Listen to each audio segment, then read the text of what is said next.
मेरी शादी 5 साल पहले हुई थी और मेरी जो सास है वो काफ़ी लालची है। उसको बस ये था कि जिससे भी मेरे बेटे की शादी हो वो बहुत सारा दहेज लेकर आए। पर हुआ क्या, उनके बेटे को एक लड़की से प्यार हो गया और प्यार भी बेइंतहा। उन्होंने बोला, जो मेरे हस्बैंड हैं उन्होंने घर पे बोला कि मैं इस लड़की को पसंद करता हूँ और मेरी शादी आप इसी के साथ करा दो। लेकिन उसकी सास को लगा कि वो तो कुछ भी लेकर नहीं आएगी, कुछ भी दहेज नहीं लाएगी। ऐसा बोलकर मेरी सास ने बिल्कुल धमकी दे दी कि मैं तो मर जाऊंगी और मैं तो उसको कदम भी नहीं रखने दूंगी घर में, मैं बिल्कुल तेरी शादी उसके साथ नहीं कराऊंगी। उसका रीज़न सिर्फ एक था कि वो लड़की इतनी ज़्यादा रिच नहीं थी कि इनकी मनमर्जी का दहेज उन्हें दे पाती।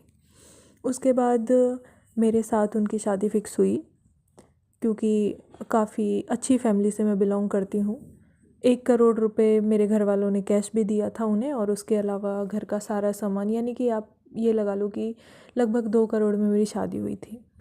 तो मेरी सास काफ़ी खुश थी कि उनके मन मर्जी से दहेज लाने वाली बहू घर में आई है। लेकिन मुझे नहीं पता था मेरी लाइफ में कौन सा तूफ़ान आने वाला है।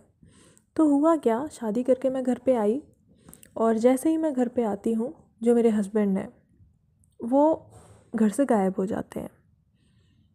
क्या पता वो कहाँ गए थे। सब ने, घर वालों ने फ़ोन किया तो उन्होंने बोला कि मैं आज बाहर रुकूंगा अपने दोस्तों के साथ और मैं कल घर पे आ जाऊंगा। ये बात सुन के मेरे घर वालों को तो शायद कहीं ना कहीं पता था कि कहाँ है वो, कहाँ पर वो रुक रहे हैं, क्यों नहीं आ रहे हैं घर पे। लेकिन मुझे ये बात बहुत अजीब लगी कि भाई शादी हुई है उनकी और आज उन्हें एटलीस्ट फर्स्ट नाइट को अपने घर पे होना चाहिए, अपनी वाइफ के साथ होना चाहिए, और वो अपने दोस्तों के साथ हैं। मुझे बहुत अजीब लगा ये। खैर, मैंने सोचा कि चलो कोई बात नहीं, हो सकता है दोस्तों ने नहीं आने दिया और मैंने जैसे तैसे करके अपने मन को समझा लिया। उसके बाद अगले दिन वो घर पे आते हैं, कोई उन्हें पछतावा नहीं, कुछ नहीं, ठीक ठाक अपने घर पे आए। और मैंने उनसे बोला कि भाई ऐसी भी क्या बात थी कि आपको रात को बाहर रुकना पड़ा, आपको दोस्तों को पार्टी वगैरह देनी थी, वो पहले दे देते या बाद में दे देते, कल तो आपको मेरे साथ होना चाहिए था। ये सुनते ही मेरे हस्बैंड ना ये देखा कि इधर उधर कौन है और सीधा मुझे एक बात बोलते हैं, अगर मेरे साथ रहना है तो एक दोस्त बनकर रह सकती हो, मेरी पत्नी बनने की कोशिश नहीं करना, क्योंकि मैं ऑलरेडी किसी और से प्यार करता हूँ और मैं उसी से शादी करूँगा। तुम्हें अगर यहाँ रहना है रह सकती हो, लेकिन सिर्फ मेरी दोस्त बनकर, उसके अलावा कुछ भी नहीं, सोचना भी मत कभी। ये सुनकर मेरे तो बिल्कुल होश ही उड़ गए। मुझे समझ ही नहीं आया कि ये आदमी बोल क्या रहा है, कहीं ये नशे में तो नहीं है, ठीक ठाक तो है। मेरे बिल्कुल कुछ समझ में ही नहीं आया कि क्या बोल गया ये आदमी। मैं वहीं की वहीं बेहोश हो गई। मतलब मुझे नहीं पता कि उस टाइम मैं रोते रोते मुझे कब, मैं जब होश आया मैं अपने रूम में थी, अपने बेड पर लेटी हुई थी, और जिस टाइम उन्होंने ये बात बोली थी उस टाइम मेरी सास वहीं थी। तो जब मुझे होश आया तब तक मेरे हस्बैंड घर से जा चुके थे, और फिर मैंने अपनी सास से बात की कि ये क्या बात है, आखिर मुझे इस बारे में क्यों नहीं बताया गया, मेरे साथ ऐसा धोखा क्यों किया गया कि जब उन्हें कोई और पसंद ही थी तो मेरे साथ शादी करने की ज़रूरत क्या थी। तो मेरी सास ने बोला कि हम तो चाहते ही नहीं थे कि उससे शादी हो, हमें हमें तो लगा था कि शादी के बाद या शादी की बात चलेगी तो ये अपने आप ठीक हो जाएगा, भूल जाएगा उसे 2-4 दिन में। हमने सोचा ही नहीं था कि ऐसा कुछ बोलेगा। अब बहू तेरे हाथ में है और तुझे इसको अपना बनाना है, तू कुछ भी कर, हम तेरे साथ हैं, जो तू करेगी हम बिल्कुल तेरे साथ हैं, बस तू इसे उसके चंगुल से छुड़ा ले। हम तो खुद उससे बहुत परेशान हैं, उसने परेशान कर रखा है, फंसा रखा है मेरे बेटे को। तो मुझे कहीं ना कहीं लगा कि जो मेरी सास है वो सही कह रही है, वाकई में वो कोई बहुत ही चेप लड़की होगी शायद, और या तो इन्होंने उसे शादी का बताया नहीं होगा, और बताया भी होगा तो वो इनका पीछा छोड़ना नहीं चाहती होगी। मैंने सोचा चलो ठीक है, कुछ दिन रहकर देखती हूँ क्या बात है, क्यों ये उतना अट्रैक्ट है उसके साथ।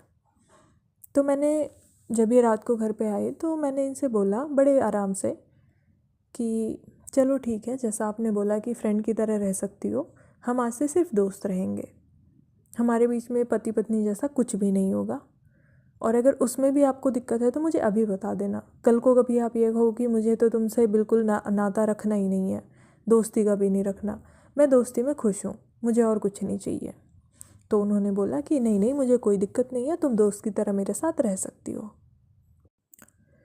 सुनने में आपको ऐसा लग रहा होगा जैसे किसी मूवी की स्टोरी हो, लेकिन ये असलियत में मेरे साथ हुआ। उसके बाद क्या हुआ, हमें ऐसे ही करके 1 साल बीत गया और हमारा रिश्ता सिर्फ इतना था कि कभी मैंने पूछ लिया खाना खाना है या नहीं, मतलब ज़्यादा हमारे बीच में कोई इंटरेक्शन हुई नहीं। आप ये लगा लो 1 साल में, पूरे 1 साल में मुश्किल से एक दिन जितनी, यानी 24 घंटे जितनी हमारी टोटल बात हुई होंगी, और बाकी तो पति पत्नी जैसा तो हमारे बीच में कुछ था ही नहीं। पर मैंने वो 1 साल बिताया, तो मैंने उस टाइम पे ऑब्ज़र्व किया कि मेरे जो हस्बैंड हैं वो सच में उस लड़की को बहुत प्यार करते हैं। और मुझे कहीं ना कहीं लगा कि शायद मुझे उनके साथ इन्हें अपनी लाइफ बिताने के लिए छोड़ देना चाहिए। पर कहीं ना कहीं ये मन नहीं मान रहा था कि मैं उनसे अलग हो जाऊं या उनसे दूर हो जाऊं। शायद मुझे वो दोस्ती भी सही लग रही थी कि चलो कुछ नहीं है, दोस्त तो हैं। लेकिन अब 1 साल शादी को हो गया तो जो रिश्तेदार हैं, घर वाले हैं, मेरे मम्मी पापा हैं, सब लोग पूछने लगे कि अब तो खुशखबरी दे दो, अब तो बच्चा बच्चा कर लो। अब ये बात तो किसी को बता ही नहीं जाती कि भाई मेरे हस्बैंड के साथ मेरी इस तरह की कुछ बात हुई है।